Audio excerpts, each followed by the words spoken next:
Hi guys, my name is Andrew, and this is for my YouTube channel under Rescue Cats. I'm making this video with my buddy Dre here to talk about my time at YCS Orlando because I hit day 2, which was amazing for me because it was my first time at a YCS event.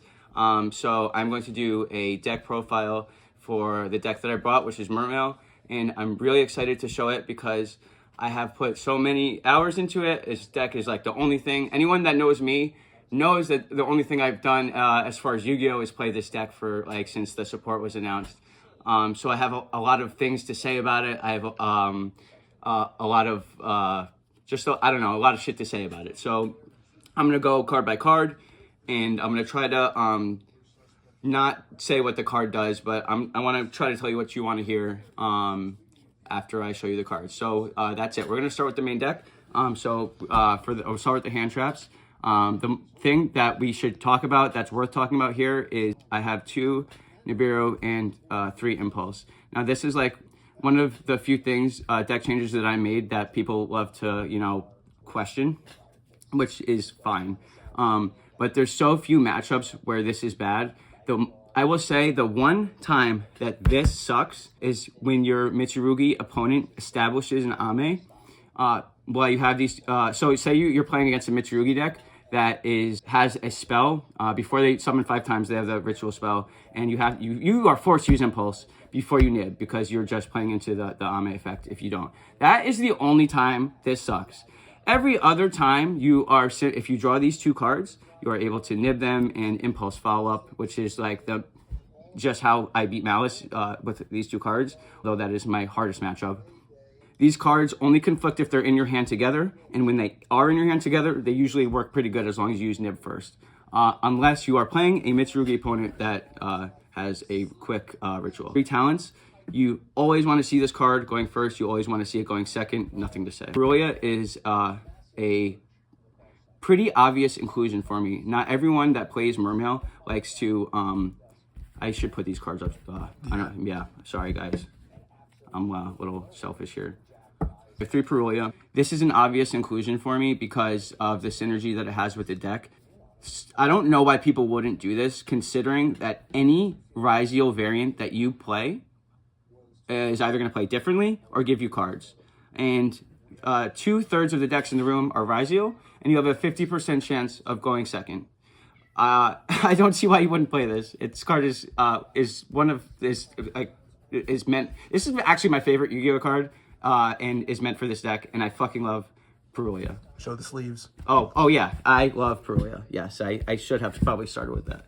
This card, I love this card. This card is amazing. Emperor.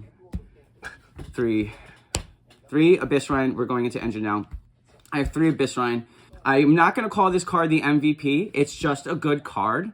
However, you never don't want to see it. This is pretty much what your opponent wants to ask. This is what your opponent wants to stop majority of the time. This is one of the things that is worth hand trapping in this deck, is what I'm trying to say. Because this deck this is how I play through Droll. This is how I play through Shifter. This is how you play through the hand traps. The most obvious inclusion ever included in any MERMAIL list of ever. Right next to 3 Naptabis. Behind him 3 Shadow Squad. And behind him 3 Pike. Now here is the next talking point that I want to make. I have, I'm just going to move my cat. Take a drink. Is 3 Pike. Pike is an old card with a hard once per turn effect, but more than that, its utility here is, yes, I do play the Coelacanth. These utility is with Coelacanth. Now, there is the whole discussion of the 4th fish and Shift. I will tell you right now, I do not play a 4th fish. I don't play Harpooner. I don't play Shift. Those cards are bricks. This deck has enough bricks. It will always have enough bricks. Part of my game plan is putting them to minimizing them as much as possible, which is a pretty common theme in MERMAIL decks. These are my 2 bricks. I don't play anything. Every other card does something in my hand, even infantry. But I'm not going to go into a YCS and add a 4th fish that doesn't do anything in the hopes that I do get hand trapped and play into this. That is very silly. I play 1 Ice Jade. I probably wouldn't change anything about this deck, but if I did change anything about this deck, it would be Ice Jade. simply because you could put a minstrel in there and make synchro plays. But this is simply just a good card to have in your hand. It's worse going second, but the Ice Shade Synchro Monster is very good into the when if Ame tries to destroy your board and you either chain the Ice Shade or have activated it before in the turn, your board will be saved. So it's pretty useful for that. But I could in the future you see it going away, but I still wouldn't take it out. And I know you were originally deciding on playing Lancia as your target for that. Did we end up deciding against the Raiho? So that is going to be one of the things. That's a good question. That was going to be one of the things I talked about after I went through all the cards. But it goes back to the same discussion with the bricks. I need as few bricks in my deck as possible.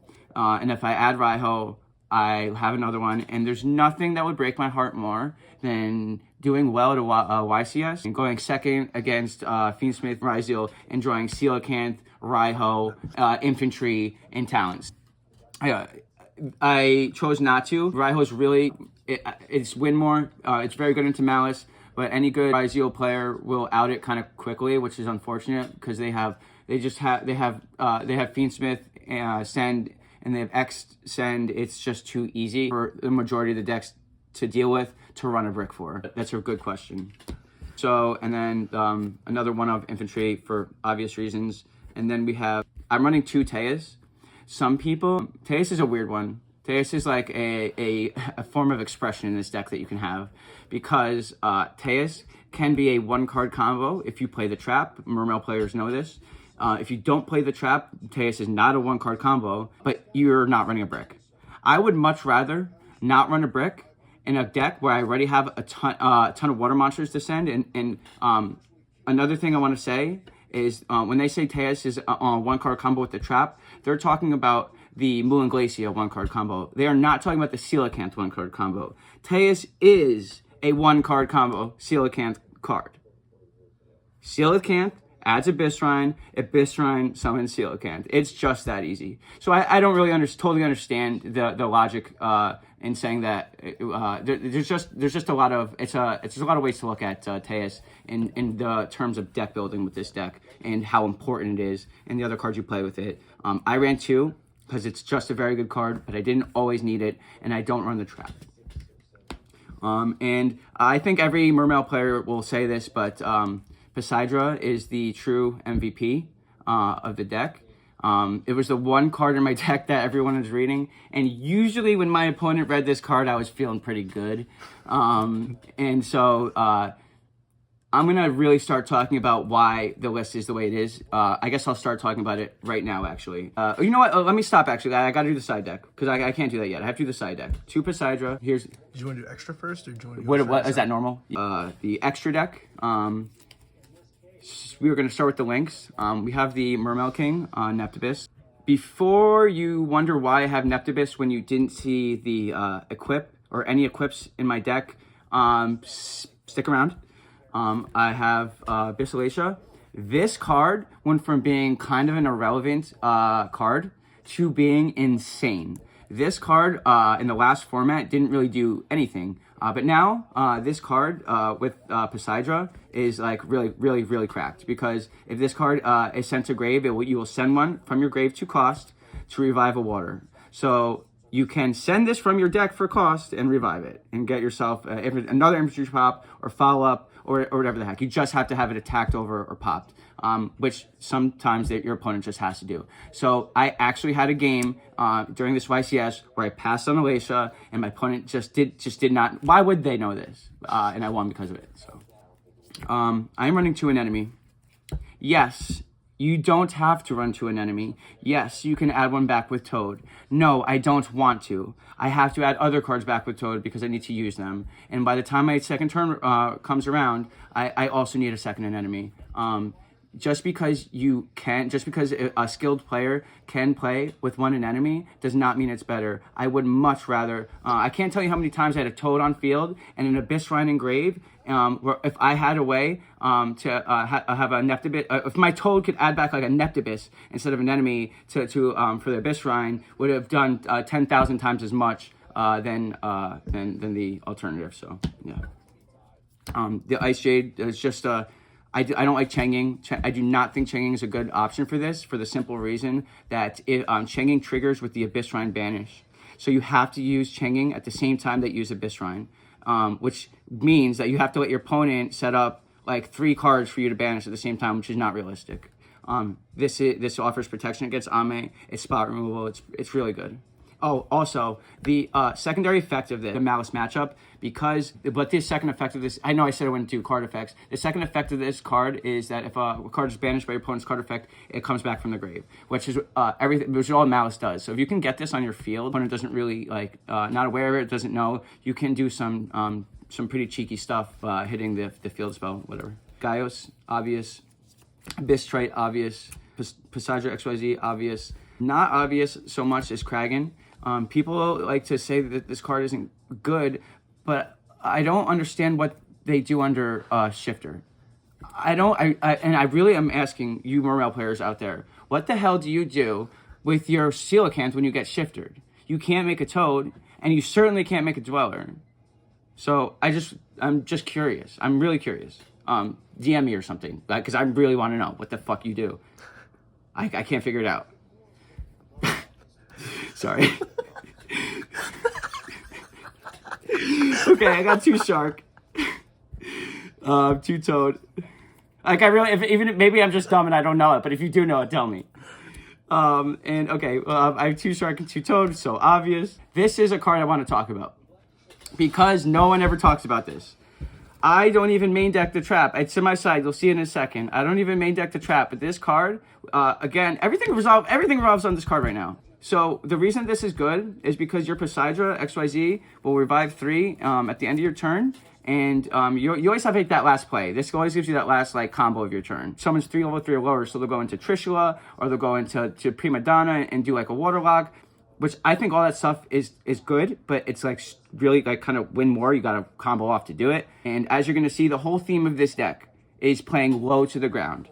That is my whole theme. I do not combo off unless I know I'm going first. I have, you'll see the side. My end board is Toad, Gaios, Poseidra, Bounce and Pop, and a ton of follow-up. I already saw the other Mermail profile. It's so much different than mine. That guy had divas and all this stuff, which is cool. I think that this deck offers you a lot of different ways to play, but I do think that way heavily relies on your opponent not having it, which I feel like they always do.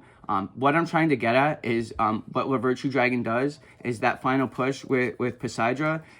What I simply do is I use 2 of the 3s to make Virtue, my Bahamut, and my whatever the third one is to make my Basilacia. Virtue, add back Neptibus, because what that does is it guarantees me the Neptibus card Poseidra summon on my opponent's turn. So basically, what I'm saying is I'm putting my resources into setting up the Toad, Gaios, Bounce, Pop, follow up. It's consistent. It never stops. It never doesn't work. I'm never drawing these silly cards I can't use. The last card is Dweller in the extra. Now I'm going to show you the side, which can finally tie everything together. I'm playing 3 going first cards and 3 only. I'm playing the 3 cards that really allow my deck to pop off if I know I'm going first. There's no reason to run these in your main deck. I know this is people love to talk about this. In my opinion, there's no reason to run these in the main deck because this card, you never want to see that. This will not help you going second.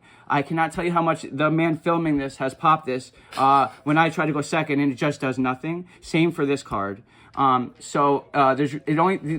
have 12 cards for going second, and you can afford 3 cards to really pop off. So average viewer might not know, but Triana basically allows you to make a second Toad during your full combo, and Virtue Stream is the same thing that I was just telling you with the Neptibus follow-up plus a pop 2 in the protection. Moving on, 3 Fui. This is my Dewey Fui. He was pretty good. Every time I drew him, what am I saying? What the fuck? You know what Fui says. 3 drop. 3 droplet. This is, I think every Mermail player should have this in their main or side, but for the simple fact that Dweller exists. I did not play it in my main deck because I will admit, I am scared of Malice.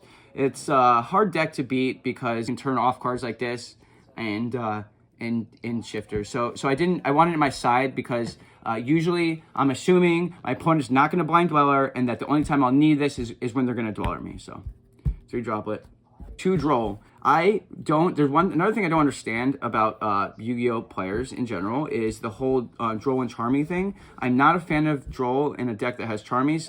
People like to say this thing that they don't conflict, but they do, and it's bad. The truth of the matter is, and I needed to gain a little bit of perspective on this during the YCS, is that the reason you do want to run them is even though they do conflict, it's just 2 more ways to end your opponent's turn early or stop their plays, which is an objective truth about the card. So even if you do draw this with Fulos, that's better than drawing neither, and that's just that. So, Lancelot, and I didn't say this for last or anything, it just was last. Dogwood is here because of Pike is really cool. It generically searches a level 3. So yeah, that's the deck profile. So in summary, the thing that I wanted to basically say is I'm playing Low to the Ground inconsistently. I saw the other deck profile like to really pop off, which is cool and it's fun. I like to think that I get to pop off too when I know I'm going first, but I know that one of the reasons I think that I did good is every single hand that I drew did something. I mean, with the exception of the few times that I drew Mill Glacier and the few times I drew Coelacanth, all 5 cards do something. I mean, I'm like every card I have is like, or every hand I have it's like Talents, Imperm, Pike, a Squad. It's just, they all are just so usable cards, first or second, every single one. And I just, maybe it was luck, but didn't really have any hands where I was like, oh man, this sucks. I was so excited. Every hand I got was playable, first or second. And that's why I made the deck list like this, because I don't see Diva second. And it's not bad, but I just don't like drawing hands that don't do anything. In an event like that, your opponent always has it. So some cards I didn't play. I made a list here because I want to talk about them. You may have seen, I played no Deep Sea Minstrel. I have been waiting to talk about this because this is like the #1 thing that Mermail players love to question, which is fine. Again, I want to reiterate, one of the cool things about this deck is I don't think there's a right way to play it or a wrong way to play it. There's just different ways to play it. I think that like the Rizio combos are kind of mapped out. One of the cool things about this deck is that they aren't. There's like so many ways to do it. Minstrel, you have to take a hard look at the metagame and what Minstrel does. So what I'm saying, and I've said this in a couple of the Discords too, is very specifically, unless you open Minstrel, you basically, very specifically, unless you open Minstrel, you're playing into Droll. So if you start your hand and you have Minstrel in it and you're going first, great. You're lucky. You're going first and you drew it. If you have 3, maybe you're not lucky. It's there for a reason. But if you don't have Minstrel and you want to rip your opponent, and you go Neptibus, send Dragoons, add Dragoons, thinking you're gonna go Minstrel, send a Squad, and then your opponent drolls you're gonna be sick. Let me tell you what happened game 1 in relation to this. Game 3 of match 1 was going first. I think I won the dice roll, and so I had Neptibus in my hand going first. Chef's kiss. And so Mermail players faced with whether they want to send Squad or Dragoons, whether they want to summon or add first action with Neptibus. And one is going to play into Droll and one isn't, because you're going to add Dragoons, which is going to play into Droll because you're going to summon a Pike off Squad that does nothing. The other thing you could add is Abyssrine, which plays very beautifully through Droll into Coelacanth. So I had like this like epiphany moment when I was in game 3 of match 1, where I summoned Neptibus. So I'm like, this is it. This is gonna be. I'm gonna add Dragoons, and this is gonna be my first loss right here. It's gonna nerf my combo, and I hate it, but I gotta add the Abyssrine. And I added the Abyssrine, and my opponent slapped down the Droll, and I damn near came, bro. I damn near came everywhere. And because I was like, no problem. Because the interaction basically is Abyssrine send Droll, Abyssrine send Neptibus, summon Coelacanth, and on res, Neptibus summon Dragoons, Coelacanth summon 3 Pike, and now I have a field of Coelacanth and 3 Pike and a Dragoons under your Droll, and that felt good, and I won that match. Another thing I didn't play is the synchros, the porpoise. That's like old format stuff. You ran the porpoise and the shift. Well, you ran the shift for coelacanth, but you ran the porpoise and all that because it allowed you to make a second toad without the need of the gun or any of that. Now we have the rank 7, so that's history. So I don't play that. I side Triana. I kind of already said this before. It's never a card you want to see second, and it's damn near not even a card you want to see going first because you can. The only thing Triana really does is give you a second toad. And if you're doing all that other stuff, I'm not saying a second toad is win more, but it's most of the time not the thing that wins you the game. It's the insane amount of follow-up and the fact that you just made your opponent read Poseidon for the first time. So. Another thing is the La Virtue trap in the side. That's kind of uncommon, but it just goes with the logic of the bricks. I just want as few as possible. Just Moon Glacier, just Coelacanth. 2 cards that I make the deck worth playing. I know people cut them, but that's why the deck is worth playing, so I just would never do that. Also, Diva. I will say that Diva is another way that you can play the deck. It's I don't need to state the obvious. It's very weak to any form of interruptions, and nothing feels worse than normal summon Diva Imperm Pass, which is just like the classic, like that's what MERMAIL players know as life in the past. So, and the last thing that I want to talk about that I didn't include, if you saw my side deck, was Zealantis. The Zealantis push was a very common thing because of an enemy waterlock will allow you to keep all your opponent's monsters banished. But the simple truth is that it comes up almost never, and you pour all of your resources into it when you do it. So for me to make a Zealantis, I'm actively not making a Poseidon. And Poseidon does what Zealantis does, but like 7 times as good. And Zealantis never comes up, and I would not play that card in this deck again. And I think that like everyone I tell this to agrees with me, with the exception of a few people who I think play in a way that goes into Zealantis or their playstyle or their deck does. But damn near every person I talk to about this agrees that they just never go into it. So why would you play it? And